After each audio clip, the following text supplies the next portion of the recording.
تو تم پولیس کا مقابلہ کیسے کرو گے؟ عارفہ نے ایک نرم لہجے میں پوچھا۔ اگر دلاور نے تمہیں گھیر لیا تو؟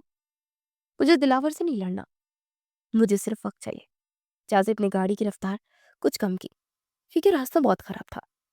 ہم چچا کے پرانے ویران ڈیرے پر جا رہے ہیں، وہ جگہ برسوں سے بند پڑی ہے، پولیس کا دھیان وہاں نہیں جائے گا کیونکہ سرکاری کاغذات میں وہ جگہ ابھی تک دادا جی کے نام پر ہے اور کسی کو علم نہیں کہ وہ ہمارے استعمال میں ہے۔ عارفہ خاموش ہو کر بیٹھ گئی۔ اسے اپنی ماں شگفتہ کا خیال آیا اور وہ سوچ رہی تھی کہ اس وقت گھر میں کیا کہرام مچا ہوگا۔ یقیناً اس کی ماں نے آسمان سر پر اٹھا لیا ہوگا، لیکن کیا انہیں واقعی عارفہ کی فکر ہوگی یا صرف اپنی ناک کٹنے کا ڈر ہوگا؟ عارفہ جانتی تھی کہ اس کی والدہ ساجدہ کمال اس سے بہت محبت کرتے ہیں، وہ ضرور پریشان ہوں گے۔ گاڑی اب شہر کی روشنیوں سے دور ایک ویران علاقے میں داخل ہو چکی تھی۔ چاروں طرف اندھیرا سناٹا تھا۔ جازب نے گاڑی ایک پرانی عمارت کے احاطے میں داخل کی اور درختوں کی اوٹ میں روک دی۔ اس نے گاڑی کی لائٹس بند کر دی اور گہرا سانس لیا۔ ہم پہنچ گئے، جازب نے کہا، یہاں ہم محفوظ ہیں۔ عارفہ نے باہر جھانکا، وہ ایک پرانا بوسیدہ سا مکان تھا جہاں دیہاتی زبان میں فارم ہاؤس یا جسے ڈیرا کہا جاتا تھا۔ جازب نے دروازہ کھولا، عارفہ سے کہا، نیچے اترو، ڈرنے کی ضرورت نہیں ہے، میں نے مانی سے کہہ کر یہاں کچھ انتظام کروایا ہے۔ عارفہ گاڑی سے اتری، ہوا میں خنکی تھی اور ماحول میں عجیب سی اداسی۔ وہ جازب کے پیچھے پیچھے چلتی اندر داخل ہوئی۔ جازب نے جیب سے ماچس نکالی اور وہیں تاک میں رکھی ایک لالٹین جلا دی۔ مدھم سی زرد روشنی کمرے میں پھیلی تو عارفہ نے دیکھا کہ جازب کا چہرہ پسینے سے شرابور تھا، اس کی آنکھوں میں تھکن واضح تھی۔ تمہیں بھوک لگی ہوگی، جازب نے ایک طرف اشارہ کیا۔ وہاں کچھ بسکٹس اور پانی رکھا تھا، صبح ہوتے ہی مانی ہمارے لیے ناشتہ لے آئے گا۔ عارفہ نے پانی کا گلاس اٹھایا۔ اس کے ذہن میں ہزاروں سوال تھے، لیکن اس وقت سب سے اہم سوال یہ تھا، کیا واقعی جازب سچا ہے؟ اور اس کا دل کہہ رہا تھا کہ وہ سچا ہے، کیونکہ ایک چور کبھی خالی ہاتھ اور نکلی پستول کے ساتھ اپنی عزت کی جنگ نہیں لڑتا۔ جازب، عارفہ نے اسے پکارا۔ جازب جو زمین پر بیٹھ کر جوتوں کے تسمے کھول رہا تھا، اس نے سر اٹھایا۔ اگر تم سچے ہو تو وہ سونے کا سیٹ کہاں کیا؟ عارفہ نے سیدھا سوال کیا۔ جازب کی آنکھوں میں ایک چمک ابھری۔ یہی تو وہ سوال ہے عارفہ، جس کا جواب ہمیں مل کر ڈھونڈنا ہے، اور مجھے یقین ہے کہ وہ سیٹ گھر سے باہر گیا ہی نہیں، وہیں ہے تمہاری ماں کی نگرانی میں۔ عارفہ کو اپنی ماں کی طبیعت کا علم تھا، وہ جانتی تھی کہ وہ ضد کی پکی اور انتقامی طبیعت کی مالک ہے۔ کیا وہ اپنی بیٹی کی خوشی برباد کرنے کے لیے اتنا بڑا قدم اٹھا سکتی تھی؟ یہ سوچ کر عارفہ کا سر چکرا گیا۔ کمرے میں لالٹین کی زرد روشنی پھیلی ہوئی تھی۔ جازب زمین پر بچھی ہوئی ایک پرانی دری پر بیٹھ گیا اور اس نے عارفہ کو بھی وہیں رکھی ایک کرسی پر بیٹھنے کا اشارہ کیا۔ عارفہ بیٹھ گئی، مگر اس کی نظریں جازب کے چہرے پر جمی ہوئی تھی۔ اس کے دماغ میں جازب کا آخری جملہ گونج رہا تھا کہ زیورات کا سیٹ گھر سے باہر گیا ہی نہیں۔ تمہیں اتنا یقین کیوں ہے کہ سیٹ گھر نہیں ہے؟ عارفہ نے سوال دہرایا۔ پولیس نے تلاشی لی تھی، جازب انہیں کچھ نہیں ملا۔ جازب نے گہرا سانس لیا اور بولا، پولیس نے تلاشی تب لی تھی جب میں حوالات میں تھا، اور تم جانتی ہو کہ ہمارے معاشرے میں پولیس گھر کی خواتین کے کمروں یا ان کے ذاتی سامان کی تلاشی کس طرح لیتی ہے؟ صرف رسمی کارروائی ہوتی ہے۔ تمہاری ماں بہت چلاک خاتون ہے، انہوں نے وہ سیٹ ایسی جگہ چھپایا جہاں کسی کا دھیان نہ جائے۔ عارفہ خاموش ہو گئی۔ اسے اپنی والدہ بیگم شگفتہ کی فطرت یاد آنے لگی۔ وہ ہمیشہ سے ہی پیسے اور زیورات کی دل دادا تھی۔ عارفہ کو یاد آیا کہ بچپن میں جب کوئی قیمتی چیز گھر میں آتی تھی تو والدہ سے انتہائی خفیہ مقامات پر چھپا دیتی تھی، جہاں والد صاحب بھی نہیں پہنچ پاتے تھے۔ لیکن وہ ایسا کیوں کریں گی؟ عارفہ نے الجھن بھری لہجے میں پوچھا۔ اپنی بیٹی کی منگنی والے دن اتنا بڑا تماشا؟ وجہ بہت سادہ ہے عارفہ، جازب نے سنجیدگی سے جواب دیا۔ وہ نہیں چاہتی تھی کہ تمہاری شادی ایک بے روزگار یتیم سے ہو، وہ تمہارے لیے کوئی امیر کبیر رشتہ چاہتی تھی، لیکن چونکہ خاندان میں سب جانتے تھے کہ ہماری منگنی ہو چکی ہے اور ہم ایک دوسرے کو پسند کرتے ہیں، اس لیے وہ سیدھے طریقے سے انکار نہیں کر سکتی تھی۔ انہیں ایک ٹھوس وجہ چاہیے ہوتی، ایک ایسا بہانہ جس سے میری عزت خاک میں مل جائے اور وہ یہ رشتہ بھی توڑ سکے۔ جازب کی دلیل میں وزن تھا۔ عارفہ کا دل گواہی دینے لگا کہ جازب سچ کہہ رہا ہے۔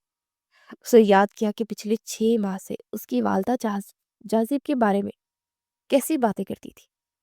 وہ ہر وقت جازب کی بے روزگاری کا تانا دیتی تھی۔ اس رات انہوں نے مجھے ڈبہ دیا، جازب نے بات جاری رکھی، تو مجھے اسی وقت